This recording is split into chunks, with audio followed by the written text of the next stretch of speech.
It is an undisputed fact of history that during World War II, the Germans ran a network of prison and labor camps both in Germany and in the territories they controlled. Into these camps were sent Jews, prisoners of war, resistance fighters, gypsies, and other people considered enemies of the Third Reich. The largest of these camps was the one called Auschwitz, located in Poland. Those interned at Auschwitz came from all over Europe and consisted of men, women, and children. Those able to work were used as labor for the German war effort. Auschwitz was liberated by the Soviet Army in January of 1945. But that is where the consensus ends. Since the end of World War II, we have been told repeatedly that many of these camps served a darker purpose. The genocide of 6 million Jews and the execution of 5 million non-Jews through the use of homicidal gas chambers in what is now commonly known as the Holocaust. The largest number of people are said to have been murdered at Auschwitz. But there are some people who maintain that these claims of mass murder have never been proven. These people point to the lack of documentation other than the highly questionable and already partially discredited evidence supplied by the Soviet Union at the Nuremberg trial, and the unreliable nature of the eyewitness testimonies, many of which have also been discredited. For example, many former camp inmates, as well as American soldiers, still speak of gassings at the Dachau camp in Germany, even though it is no longer held that any gas chamber was ever in use at that camp. Still, the Holocaust is an event that has seemingly grown in importance since the end of the war, taught as fact, usually accepted without question. But how do we know if it really happened? What proofs are offered for those not willing to take history on faith alone? This video deals with, among other things, one of those proofs. One piece in a very large puzzle, the supposed gas chamber at the Auschwitz main camp. This tape is the first in a series of tapes covering my September 1992 trip to Europe to investigate firsthand the sites of the alleged final solution. It is by no means intended to be the last word on the Holocaust controversy, but just the opposite. I hope this tape can begin an open debate that's long overdue. What is fact and what is simple wartime propaganda regarding the event we have come to know as the Holocaust?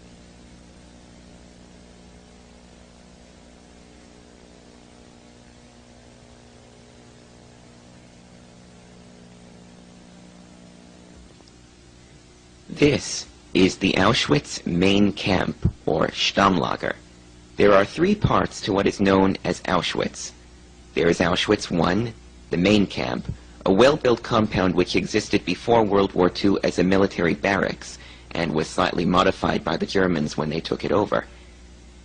Then there's Auschwitz II, also known as Auschwitz-Birkenau, which was constructed during the war as an expansion of the main camp. And there's Auschwitz III, or Auschwitz-Monowitz, a large industrial area where many inmates were forced to work. It is Auschwitz I, the main camp, which is the center of Auschwitz tourism. It is here that tours are conducted hourly in English, Polish, German, and French. By their own figures, over 500,000 people visit here every year, and the place has become a curious shrine, a mix of crass commercialism and religious reverence, with a hotel, restaurant, gift shop, and booths selling all manner of video equipment, like batteries and videotapes in all formats, so that no one need worry about missing a shot of the final solution. This is a shrine which combines Catholic expressions of identity and mourning with Jewish ones, and this has traditionally caused some tension. Jewish groups have charged that the Poles downplay the role of Jewish suffering, and while few would openly suggest it, it could be said that, in the West, Jews have attempted to monopolize Auschwitz as a uniquely Jewish experience. Already we reach an important point in our examination of the Holocaust.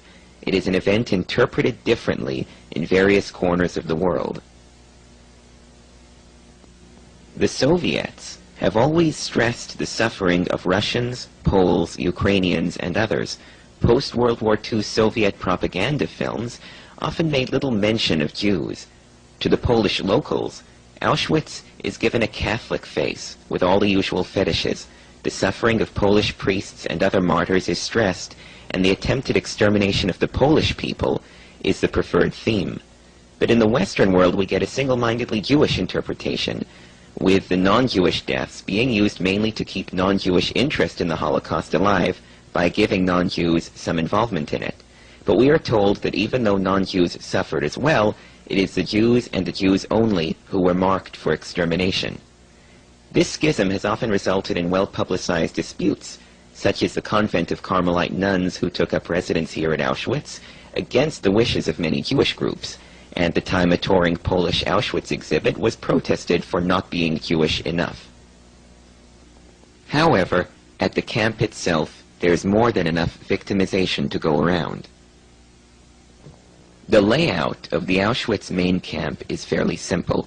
A square of barbed wire fence surrounds rows and rows of inmates' barracks, a large mess hall, and a few surprises, which we will get to later. Outside the fenced-in area are the SS headquarters, these two buildings, and the SS hospital and restaurant. Across from that is the building known as Crematorium 1, the infamous gas chamber and crematorium.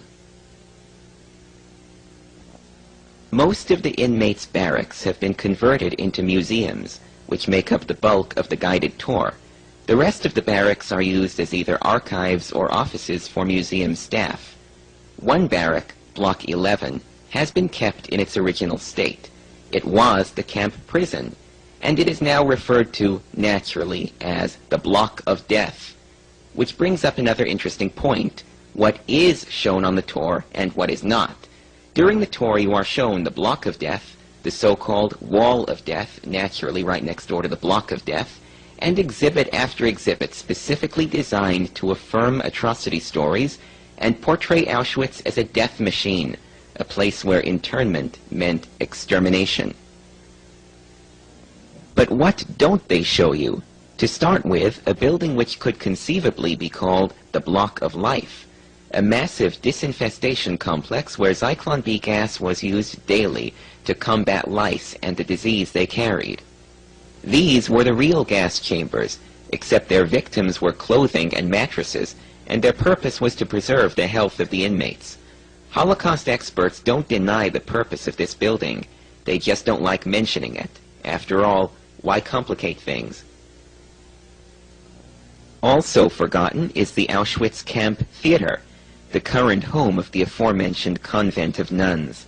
The last pictures taken inside this building showed pianos and costumes and a stage where the inmates used to put on productions. These days, however, the nuns don't allow pictures to be taken inside. And finally, we have the Auschwitz swimming pool. Yes, that's right, swimming pool, situated inside the prison compound, right alongside the inmates' barracks. A beautiful pool with a diving board and starters blocks for races.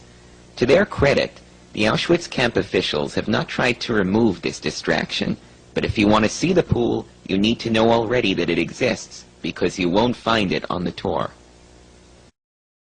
So basically, what we have is a tour that consists mainly of tourists who already believe in the Holocaust story and are perhaps emotionally connected to it in some way, being given a selectively edited tour filled with horror story after horror story, and ending up at the final stop, the gas chamber. At that point, the tour group is emotionally primed to believe anything, and the gas chamber is like the featured performer after a 2-hour warm-up act to get the crowd in the mood. Literally, the gas chamber is the objective proof that everything they've heard on the tour is true, objective proof of the Holocaust. But is it? We'll see in a minute. I went to Auschwitz in September of 1992 to see for myself this place that I have studied for so long.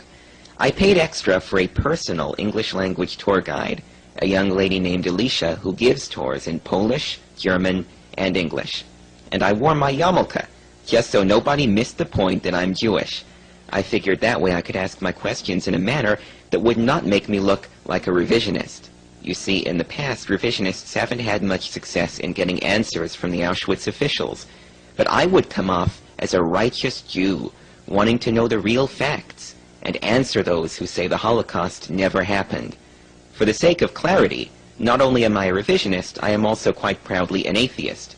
But my parents are both Jewish, so if you're a Jew by birth, you're a Jew by birth. It's not anything I'd be ashamed of. Alicia, like the other tour guides, had to take a class and memorize a spiel to become one. This is an important point because I'm hoping to show that the people who run Auschwitz, like Dr. Franciszek Pieper and the tour guide supervisor you'll meet shortly, teach their tour guides to say things they know aren't true. But this shouldn't reflect badly on Alicia. She only repeats what she's been told, and I'm sure she never had to put up with a tourist like me before. I have over 4 hours of footage of me taking the tour, asking one obnoxious question after another. This footage will be re-edited into a separate tape. This time we're just going to concern ourselves with the gas chamber and my interview with Dr. Franciszek Pieper, senior curator and head of archives at the Auschwitz State Museum. I came to Auschwitz as a confirmed skeptic about the gas chamber story.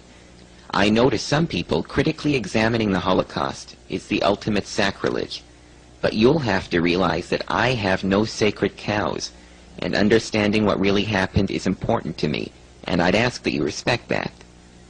I know from years of my own research, and the research of others, that proofs of the Holocaust are few. Literally, all there is are the eyewitness testimonies and post-war confessions. There is no picture, plan, or wartime document dealing with homicidal gas chambers or a plan to exterminate the Jews. And we can't use the excuse that the Nazis destroyed all the evidence, because after we had broken the German code, we were able to intercept their secret transmissions, including those that came from Auschwitz.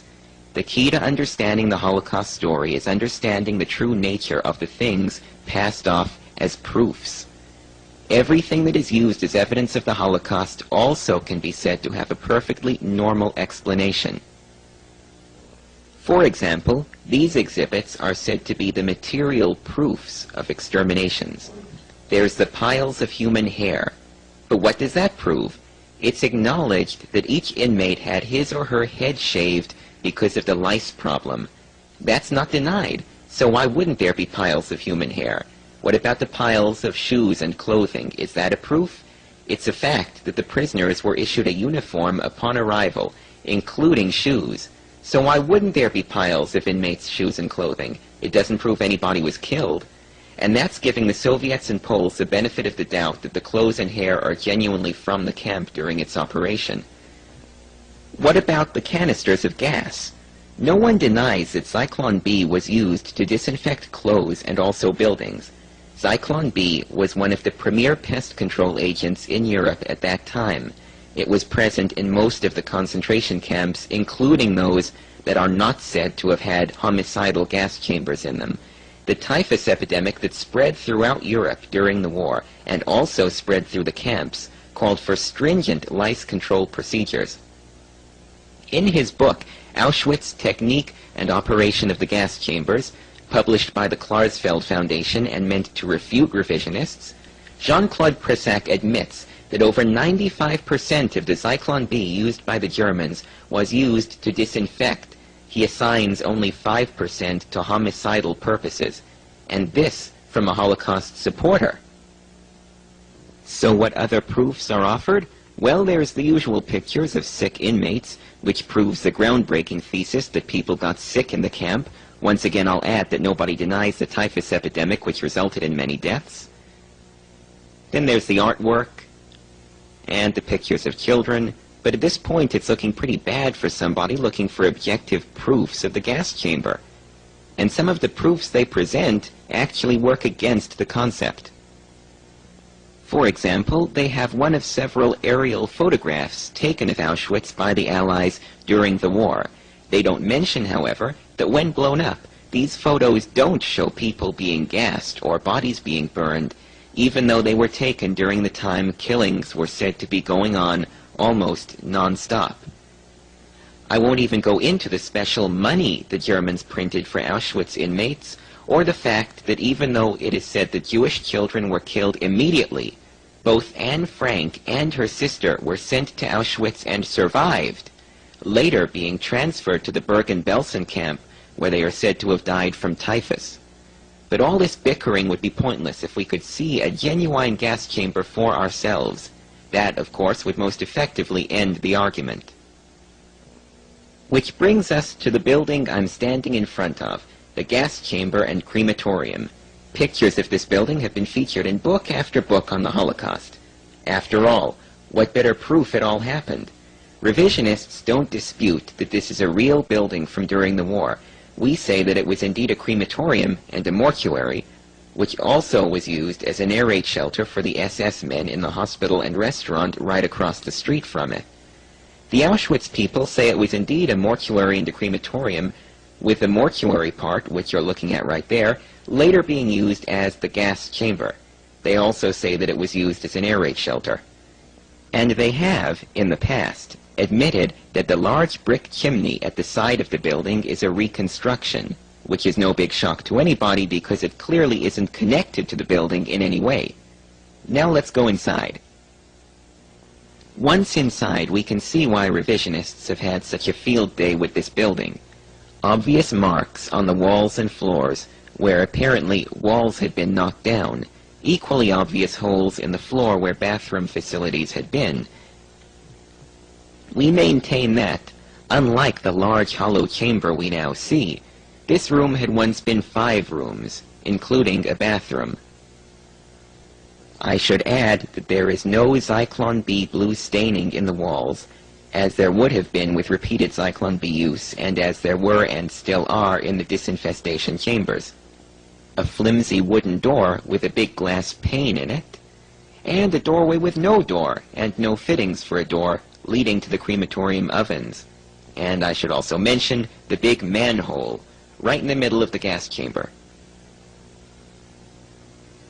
Yet the building does have what appears to be evidence of criminal usage.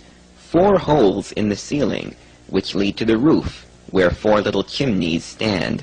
It is said that through these 4 holes, Zyklon B crystals were dropped. And indeed, there seems to be no other explanation for them. Do these holes prove homicidal gassings? Revisionists have claimed in the past that these holes were added after the camp's liberation, and that the inside walls were knocked down and the bathroom facilities removed to make the room look like a big gas chamber. As Alicia and I approach the building, we pass the gallows where the commandant of Auschwitz, Rudolf Höss, was hanged by the Soviets in 1947, executed directly in front of the evidence of his crime. Here, in front of the gas chamber, I ask Alicia about the authenticity of that building. Now let's start again talking about this building here. This crematorium gas chamber. But this is a reconstruction. It is in original state.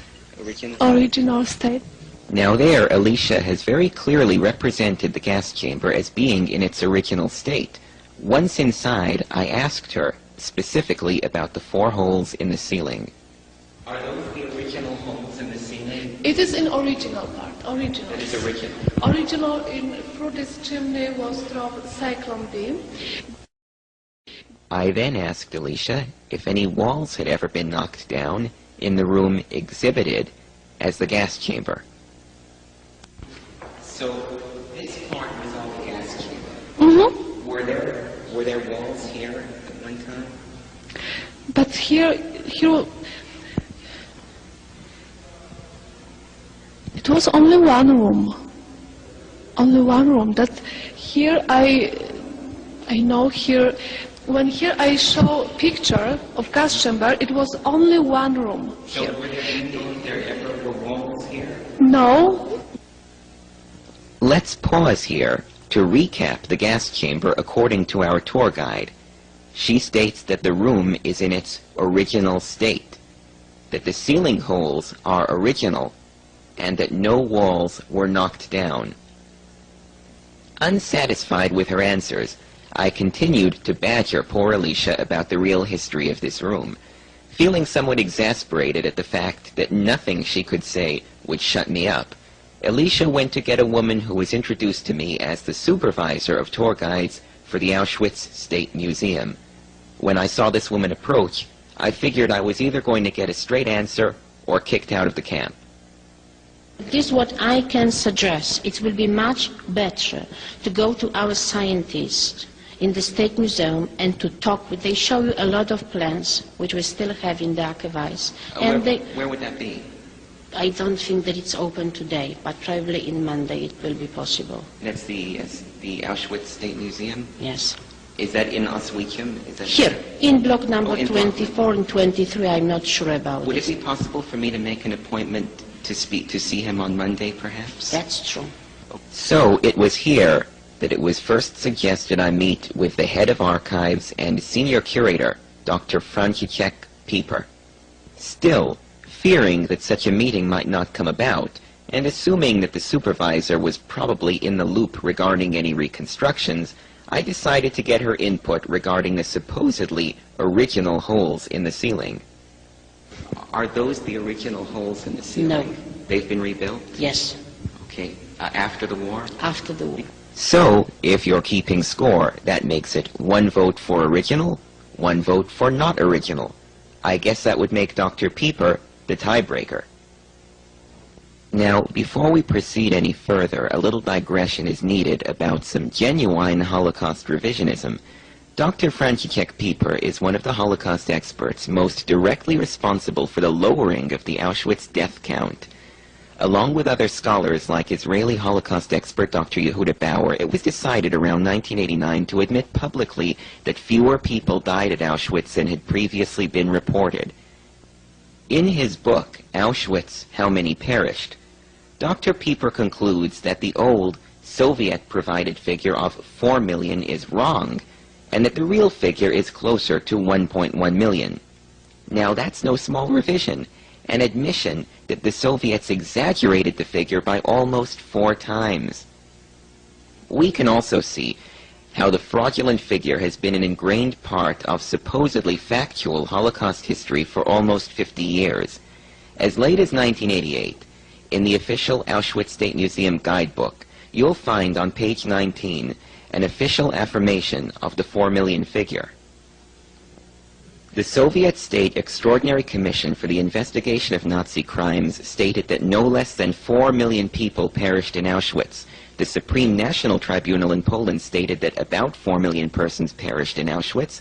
According to the International Military Tribunal in Nuremberg, more than 4 million persons perished in Auschwitz. And these figures are based upon the evidence of hundreds of surviving prisoners and upon the opinion of experts.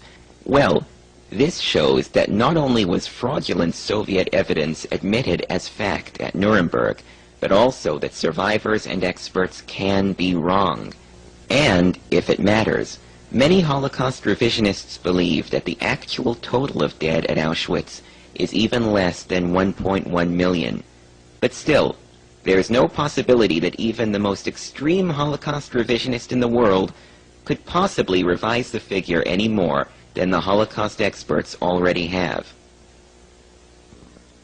Which rather neatly brings us to this man, Dr. Franciszek Pieper. I interviewed him in his office at the Auschwitz State Museum. At first, he was a little apprehensive about being videotaped. But I explained to him that since I already had the tour guide on tape, giving out what I had now come to believe was incorrect information, I should have a videotape which could set the record straight. Once he consented, I immediately asked him about changes made in the gas chamber. The first and the oldest gas chamber which existed in Auschwitz I, this camp were now here,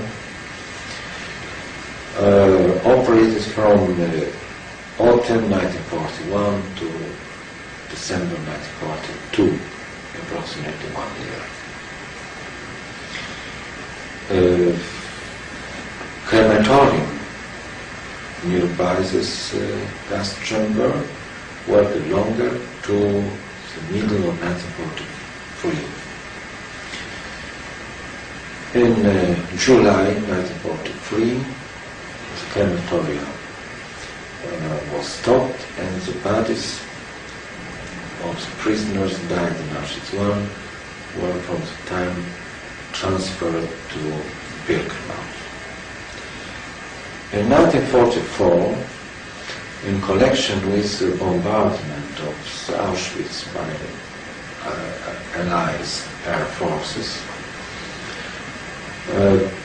empty crematorium number 1 and gas chamber in Auschwitz I were adopted as air shelter.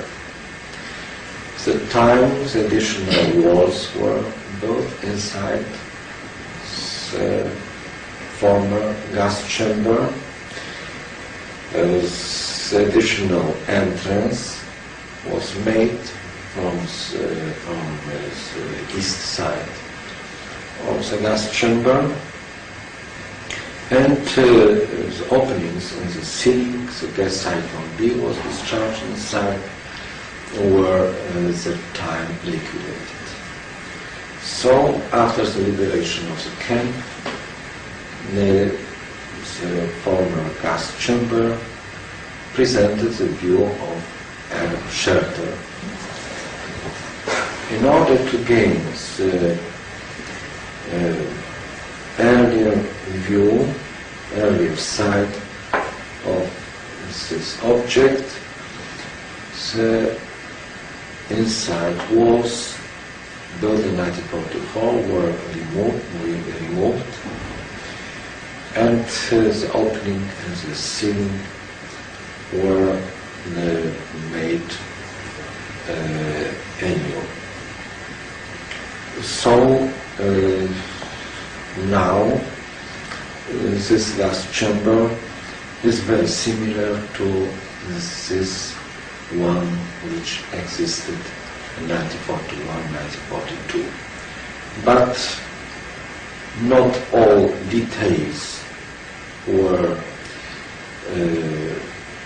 made there, so there is no gas-tight doors, for instance, additional entrance from the east side, arrested as it was made in 1944. Such changes were made here after the war in order to gain the view of this object. Were the holes in the ceiling put in the same way that they were? Yes, in the same place, because the traces were visible on the ceiling.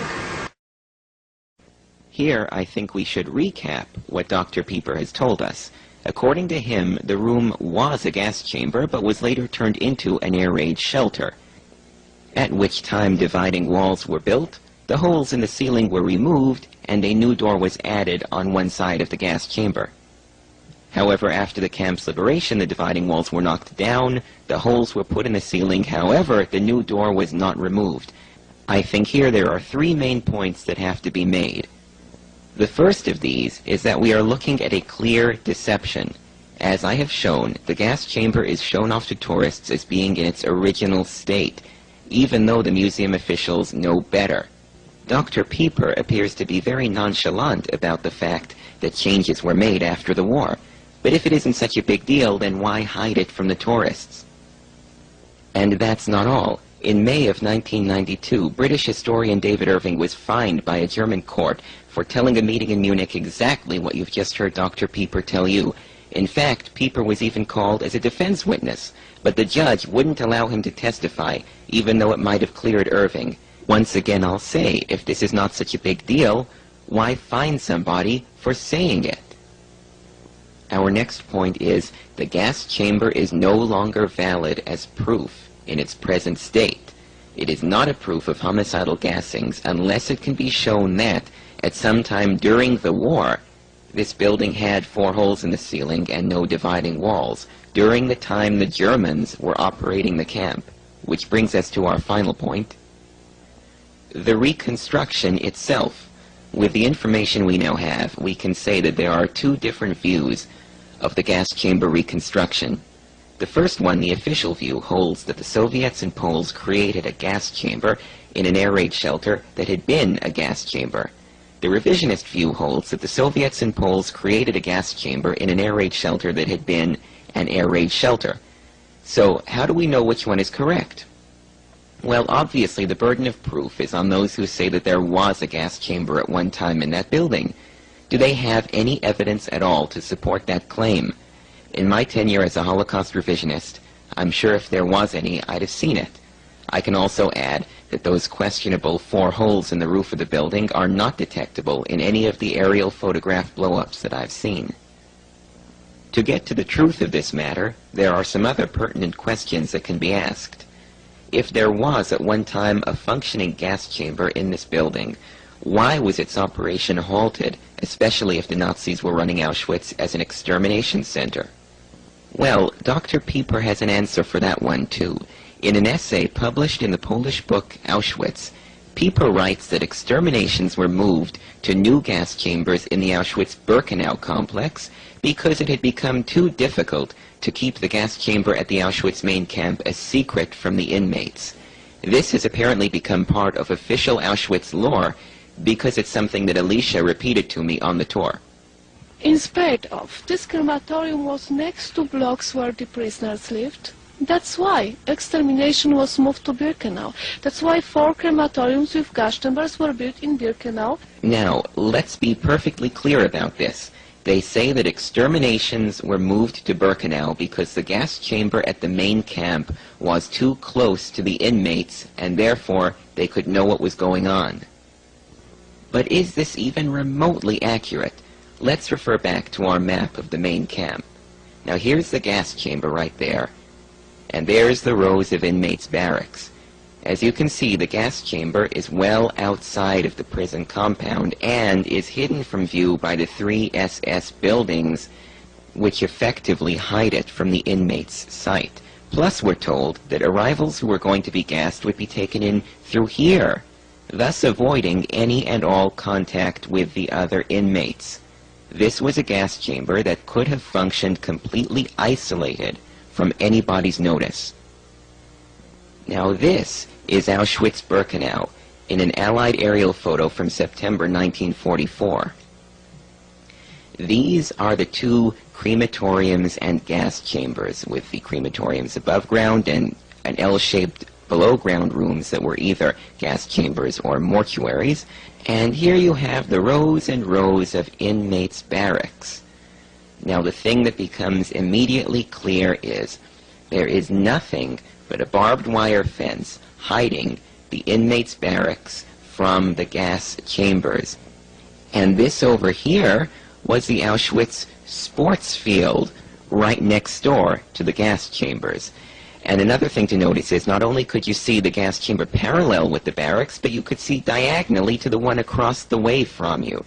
Nothing was hidden from the inmates. Another interesting thing was the train that would come up carrying the doomed inmates. You would have thousands of inmates being marched off the trains into one of these 2 gas chambers in full view of the entire camp. This was a spectacle that nobody at the camp could miss. They would see thousands of people marching into those buildings and nobody coming out. These were gas chambers that were not isolated from anyone, and indeed, when these aerial photographs were released in the late 70s, they contradicted many supposed eyewitness claims about how the Nazis had tried to camouflage the gas chambers at Birkenau.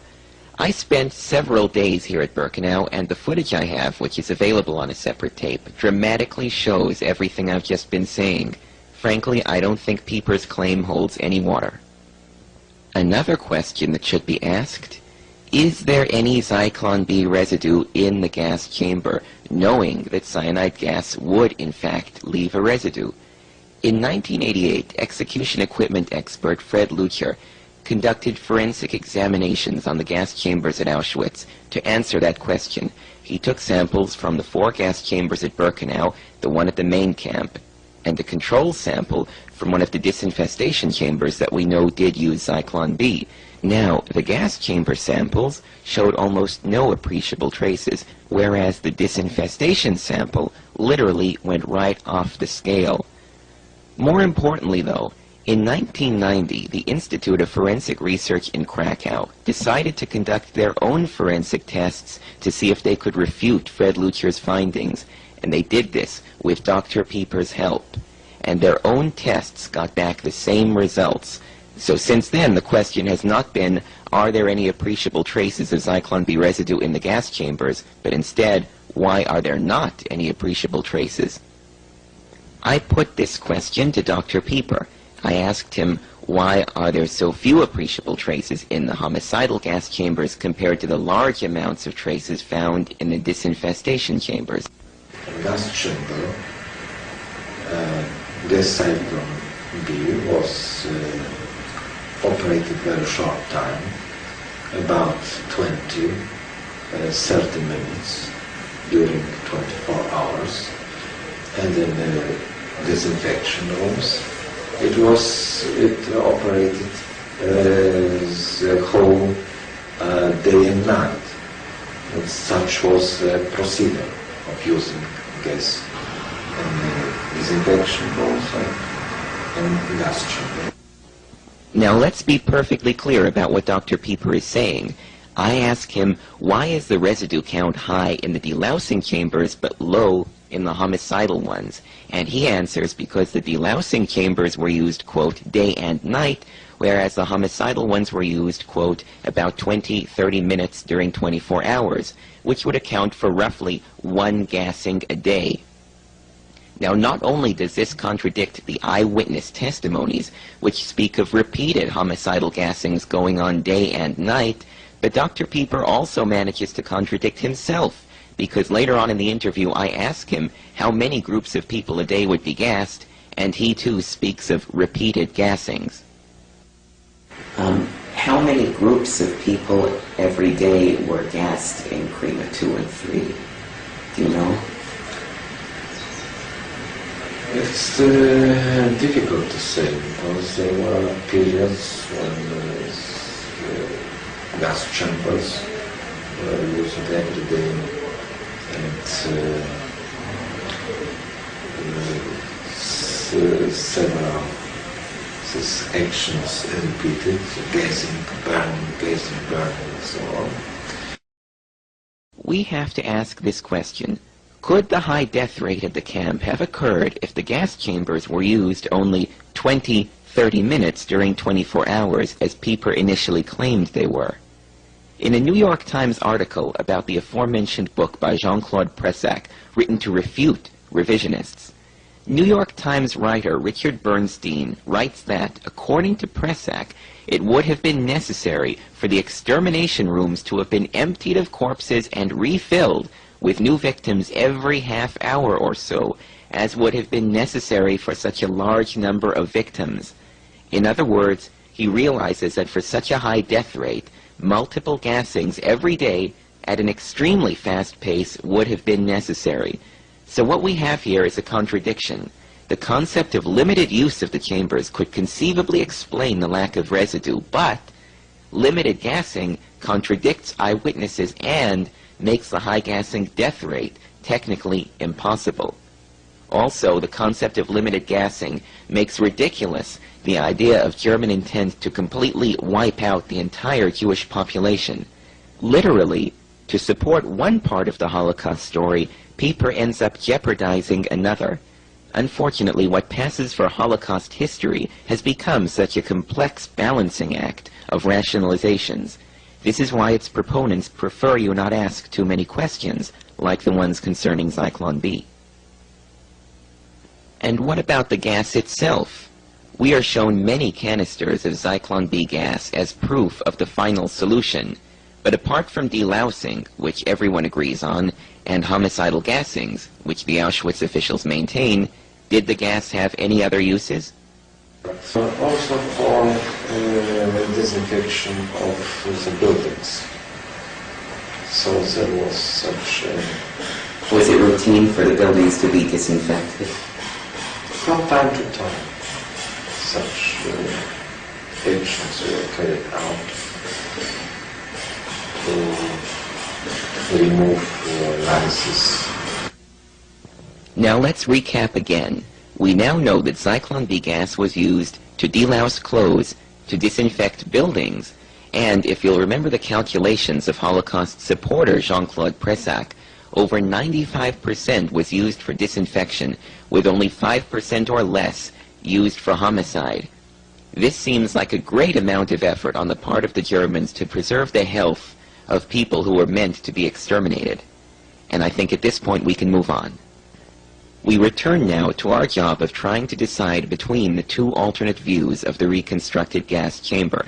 Is it a fake or a faithful reconstruction?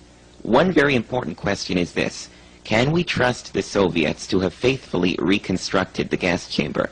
Since there is no wartime proof of there ever having been 4 holes in the ceiling, or of any gas chamber usage, we literally have to take the Soviets and Poles at their word that they simply returned the 4 holes to where they had originally been and reconstructed, instead of fabricated, a gas chamber.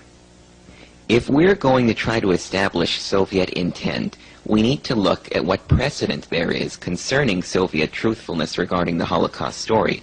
Do the Soviets have a history of fabricating Holocaust evidence or using deception to support the concept?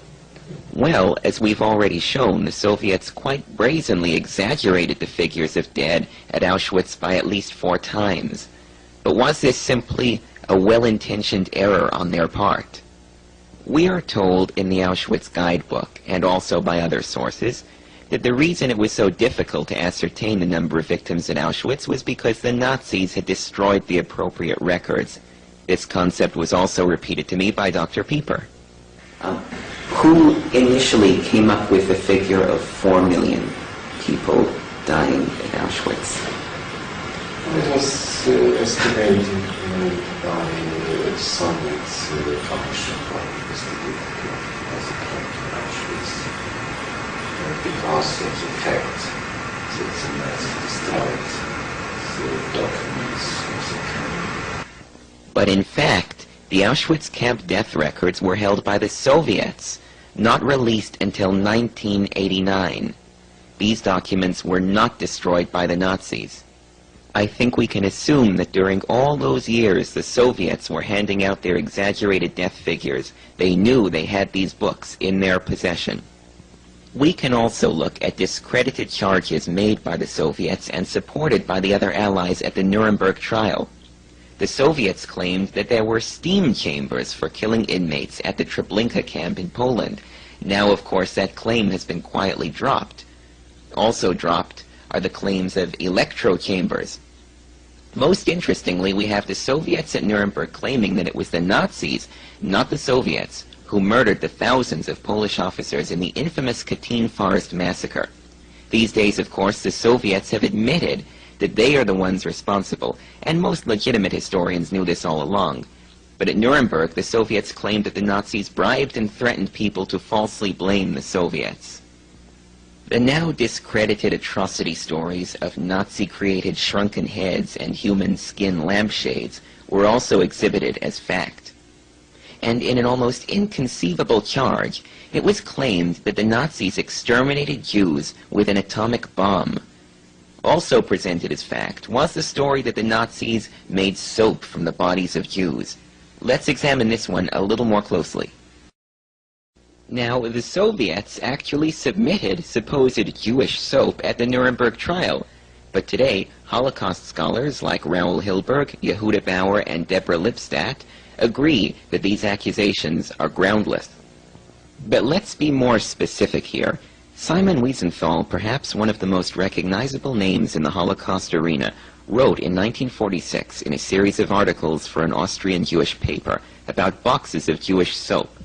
On the boxes were the initials RIF, pure Jewish fat. These boxes were destined for the Waffen-SS. The wrapping paper revealed with complete cynical objectivity that this soap was manufactured from Jewish bodies.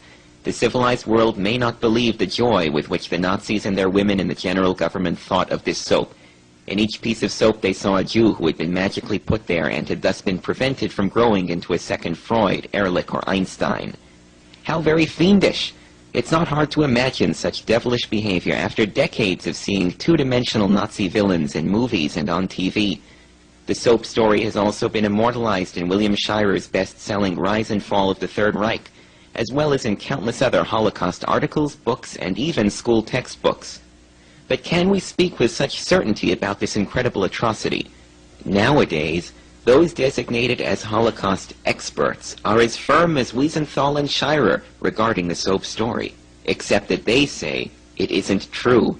In 1981, professor of modern Jewish history and Holocaust expert Deborah Lipstadt wrote in a letter to the Los Angeles Times that the fact is the Nazis never used the bodies of Jews, or for that matter anyone else, for the production of soap. The soap rumor was prevalent both during and after the war. It may have had its origin in the cadaver factory atrocity story that came out of World War I. The soap rumor was thoroughly investigated after the war and proved to be untrue. Now that's pretty clear. And Shmuel Krakowski, director of archives at Israel's Yad Vashem Holocaust Center, confirmed in a Chicago Tribune article titled "A Holocaust Belief Cleared Up" that historians have concluded that soap was not made from human fat. Now I have a few reasonable questions. First, has anyone told Simon Wiesenthal that he's wrong? Secondly, if there was no soap made from Jews, then that means the Nuremberg soap and the testimony about human soap at Nuremberg is wrong. Third, Deborah Lipstadt speaks of a thorough investigation of the soap story, and Shmuel Krakowski speaks of historians having concluded that the soap story is wrong. By speaking of a thorough investigation and a consensus by historians, Lipstadt and Krakowski are able to drop the soap story while at the same time affirming their faith in the soundness of establishment Holocaust history. But is that faith appropriate? Not only was the soap story not thoroughly investigated and refuted after the war, but even today there is no consensus among historians and experts concerning the soap story. As recently as 1991, Village Voice columnist Nat Hentoff was still talking about having seen Jewish soap with his own eyes. And Dr. Pieper? Well, he still supports the discredited soap story. There were such attempts of using human flesh for soap in other concentration camp Stuttgart by the Danes. So that was where it was done. There were many such attempts. As you can see, the Holocaust experts prove themselves hypocrites when they tell you that there is no need to question the Holocaust story, that it has already been proven beyond question. And here I don't mean to suggest that the soap story is the only thing the experts are not in unison about. Far more importantly, even though they present a united front in support of the gas chamber concept, many of them realize that there is little documentation for it, which brings us to the real myth of the Holocaust. The myth is that the existence and use of homicidal gas chambers is well documented. In fact, the thing that really got me interested in this subject in the first place was the lack of documentation for gas chambers presented in the standard Holocaust works, and the contradictions and guesswork inherent in the evidence that was presented. Several times now we've mentioned the book by Jean-Claude Pressac. This book was published in 1989 by the famed Nazi hunting duo the Klarsfelds, and heralded as a final refutation of Holocaust revisionism. In his book, Pressac offers this damning condemnation of what has passed for Holocaust history among traditional historians. Pressac says that his book demonstrates the complete bankruptcy of the traditional history, a history based for the most part on testimonies, assembled according to the mood of the moment, truncated to fit an arbitrary truth, and sprinkled with a few German documents of uneven value and without any connection with one another. Also in 1989, Jewish Princeton professor and refugee from Hitler's Europe, Arno Meyer, wrote in his Holocaust book, Why Did the Heavens Not Darken?, that sources for the study of the gas chambers are at once rare and unreliable. Meyer also wrote that more Jews died in Auschwitz of natural causes than by gassings or shootings, and his book angered other Holocaust experts who've called it everything from dangerous and ugly to a perversion of the Holocaust. My point is, when the experts tell you that there is no room for debate about the gas chamber story, they are hiding the fact that they debate each other about it frequently. Oftentimes, the reason for a reluctance to answer hard questions about the gas chambers comes from the fact that the experts secretly realize that the gas chambers are simply not well documented, and that much of the documentation we have has already been discredited.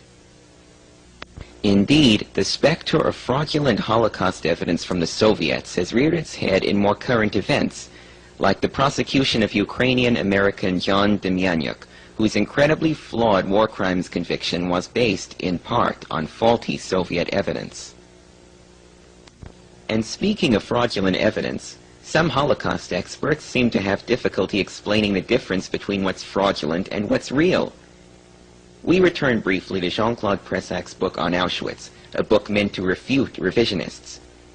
Here he shows us a picture of a gas-tight door from a delousing room which he claims the Soviets falsely represented to be from a homicidal gas chamber. Yet several pages later, he shows us a door which he claims is a genuine homicidal gas chamber door because of the metal hemispherical grid protecting the peephole.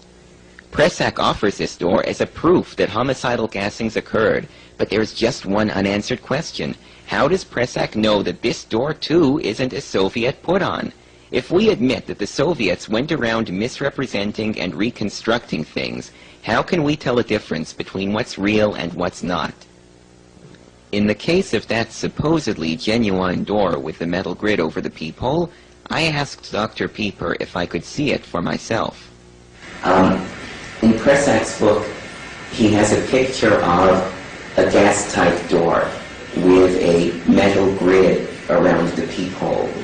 Is that still around any place? Does that still exist? It is in one of the room of crematorium. Crematorium 1? Yes, in crematorium. Is it possible for me to see that? You may go to the director and the auditor. It is visible Through a window? through the window. I'd very much like to see that. Well, guess what? After the interview, we went to the director's office, got the keys, and explored every room in Crematorium 1, and no homicidal gas chamber door with a metal grid over the peephole. No one knew where it went. I guess it simply vanished, like magic. So, in answer to our question about precedent regarding Soviet trustworthiness, I think we've established that we can't really accept anything on faith, because evidence certified as real one year might be considered fake the next. Evidence you are told is genuine can, in fact, be a so-called reconstruction. And if the Holocaust experts themselves can't agree on what's real and what's not, then surely they prove themselves hypocrites when they insist that homicidal gassings cannot be questioned. With all this talk about Soviet deception, I think it's necessary to put this matter in its proper historical perspective. You see, we live in a time now when the old Soviet Union has fallen apart, and it's now okay for both liberals and conservatives, as well as everybody else, to speak ill of the dear departed communist state. But it was not always that way. During World War II, the Soviets were more than just a military ally. Their anti-Nazi propaganda was readily accepted by the other allies because it served all of their purposes.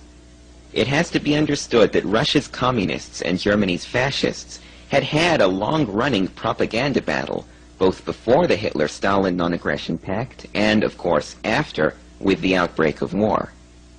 Both Stalin and Hitler were men capable of, and quite adept at, propaganda. Yet the vestiges of our acceptance of Soviet propaganda still linger to this day. For example, when we see an anti-communist German poster, we most likely immediately dismiss it as paranoid Nazi anti-communist propaganda. Yet are we so conditioned to dismiss a similar Soviet work as paranoid anti-fascist propaganda? The point is that we have a hard time realizing that Stalin's anti-German propaganda was just as virulent as Hitler's anti-Soviet propaganda, and that, as the victors, the Soviets got to commit their propaganda to the history books as fact. But all charges and countercharges made during World War II must be re-examined with the 20/20 hindsight we now have, the knowledge of Stalin's despotism, and the KGB's history of misinformation and deception. And this re-examination must include the charges of genocide made against the Nazis, especially considering that for Auschwitz, as well as the other camps in Poland, Majdanek, Belzec, Chełmno, Treblinka, and Sobibor, we've had to rely on the Soviets for most of our information. And if the Soviets exaggerated the number of dead at Auschwitz, who's to say they didn't also do it at the other camps?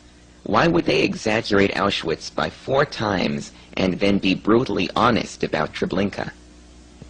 However, lest I appear to be unfair, it should be added that our own army and propaganda department did not sit idly by and let the Soviets have all the atrocity propaganda fun. After the war, it was claimed at the Dachau camp that people were gassed. In fact, the army produced several propaganda films supporting that notion. Hanging in orderly rows were the clothes of prisoners who had been suffocated in a lethal gas chamber. They had been persuaded to remove their clothing under the pretext of taking a shower, for which towels and soap were provided. Yet now it is no longer claimed that anyone ever died in a Dachau gas chamber. This is a clear case of wartime propaganda. It should also be added, in fairness, that it was the British who obtained, by torture, the confession of Rudolf Höss, commandant of Auschwitz, before turning him over to the Soviets and Poles. This has been confirmed in a book published in 1983 titled Legions of Death, which contains the recollections of British Sergeant Bernard Clark, who brags about having tortured Höss to get a confession out of him and of threatening his family. Which brings us back to Auschwitz. It was here, behind the building we've talked so much about, the supposed gas chamber, that Höss was hanged for running an extermination camp. But can we say now that that was a just sentence, with the main evidence being a confession obtained by torture and a reconstructed air raid shelter? Perhaps you will answer that the sentence was still a just one, since Höss did run an internment camp where people did indeed die in high numbers from disease and malnutrition. Yet if you consider internment of citizens based on their race a crime worthy of hanging, then what should have been done with the American soldiers who ran our internment camps in the United States for Japanese Americans?